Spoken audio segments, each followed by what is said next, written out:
शेतकऱ्यांसाठी विशेष पॅकेज जाहीर होण्याचं मोठं वक्तव्य उपमुख्यमंत्री अजित पवार यांनी केलेलं आहे। हिवाळी अधिवेशनामध्ये शेतकऱ्यांसाठी या संदर्भातली मोठी घोषणा होणार असं अजित पवार यांनी म्हटलंय।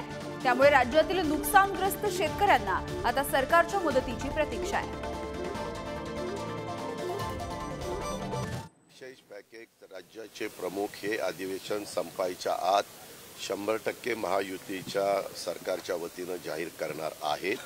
तशा पद्धतीनं प्लॅनिंग ठरलेलं आहे आणि त्याच्या अजून काही माहिती मागवण्याचं पण काम चाललेलं आहे आणि मला विश्वास आहे की हे सर्वसामान्यांचं सरकार आहे। शेतकरी केंद्रबिंदू मानून ह्याच्यामध्ये एक मदत करण्याची भूमिका सरकारची राहणार आहे आणि ते जाहीर केल्यानंतर ते आपल्यालाही सगळ्यांना पाहायला मिळेल।